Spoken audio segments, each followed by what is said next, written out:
Fishing. Fishing is such an essential skill to have in almost every stages in Stardew Valley. Whether to get more money quick early game, win festivals, or just to fill your time whenever you got nothing to do in winter. Fishing skill is a great one to have. I personally always max the skill in spring of first year, but I want to see how fast I can get to level 10 fishing. Like an experiment, or like a type of skill test for me, just to fulfill my curiosity. Enter Chapter 1, the methodology. Now, I feel like it's necessary for me to do some bits of research before embarking on this journey. The first question is, what's the most important thing that I need to do in order to gain the most amount of fishing experience in such a short amount of time? First of all, volume. Obviously, I need a ton, and I mean a ton of fish caught to get to level 10. For example, fishing up a chub gives you some experience. Fishing 2 chubs give you 2 times the experience. Should be quite simple to understand, right? The next part is the quality of the fish. Silver starfish is going to give you less experience than Iridium star one. And it's not just the fish, there's also other factors that can multiply the XP gained. For example, getting a treasure chest multiplies the fish XP by 2.2 times. And getting a perfect fish multiplies it by 2.4 times, and it stacks as well. Thirdly, the type of fish. The harder it is, the more XP I can get. The harder type of fish that I can catch in the spring of first year is the following: catfish, largemouth bass, flounder, and halibut. Now clearly, ocean is the way to go since sea has both flounder and halibut, but I kind of want to try to experiment as well with the fish in the river when raining, and also the lake. The reason I wanted to do this is because although the ocean has the chance of yielding better fish, but most you're gonna get is probably like sardines, herrings, and anchovies, which are not gonna give you as much experience as the better fish out there. And compare that to the lake, yes, you get a lot of carps, but they also has more bullhead with similar XP to largemouth, and also chubs, which are decent. Also, river when it's raining gives you the chance of catfish, although you're probably not gonna catch it perfectly, but it's still expensive to get catfish. The main benefit of fishing in the ocean, however, is you have an easy access to Willy, which means I can sell the fish I get quickly and buy some fishing supplies like better rods, baits, bobbers, etc. Now enter Chapter 2.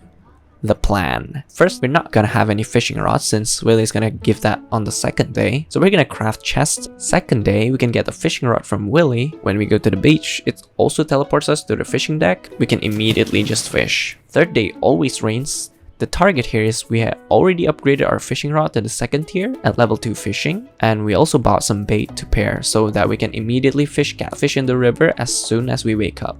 For the 4th and 5th day, we need to get to level 8 as fast as possible and buy the 3rd upgrade and bobber, and then finally with our stacked baits and bobbers to get to level 10 as fast as we can. Alright, without further ado, let's enter Chapter 3. Fish. First day, we're gathering wood to make chests to keep our excess items in since we don't have a lot of inventory space to start with. Gather some food as well to forage or like eat, and we can just sleep the day off honestly. Second day, here we go. Let's go to the beach immediately and grab ourselves a fishing rod from Willy.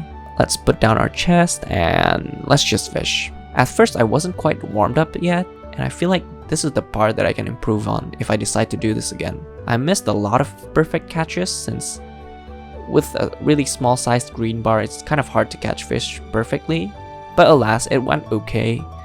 We did get to level 4 fishing in the end. Third day is raining, so we immediately went to the river to fish some catfish. And again, with the smaller bar, I missed some catfishes, but in the end, I got quite a few catch, which aren't bad in addition to the other fishes as well, such as shads and breams. So it helps us with being able to buy the next rod upgrade that allows you to catch more fish with the bobber upgrade. So yeah, I managed to reach level 6 on the 3rd day, which is great because at level 5, I can sell my fish at 25% more gold. Not only I can buy the rod upgrade, but also a basic bobber upgrade so that it's easier for us to get a bite. So in day 4 and 5, I went wild fishing in the ocean, and after many fish later, I finally reached level 9 fishing at the end of day 5. I also bought extra bobbers for me, just for me to fish in the lake in day 6. So day 6, I immediately went to the lake and fished a lot of perfect largemouth bass. There's also mini bullhead, which also gives a similar amount of XP to the largemouth bass. I caught as many as I possibly can, and unfortunately I couldn't reach level 10 at the end of day 6. But finally, in the middle of day 7, we finally did it. We reached level 10 fishing just under a week into year 1 of Stardew Valley. Ooh, finally. Ooh. Chapter 4, Conclusion. So what did we learn in the end? Well, I learned that you can actually reach level 10 fishing in under a week into playing if you don't really care about anything else and focus only on the fish, but it's possible, and I think it could be faster if I catch more perfect fish early game, which means I could level up to level 2 quickly and get perfect catches easier. I could also buy the rod earlier, which also means more fish and better XP overall. And there it is. It's the end of the video. Thanks for watching. If you want more Stardew Valley content, please let me know by leaving a like or a comment on the video. Please subscribe, and goodbye.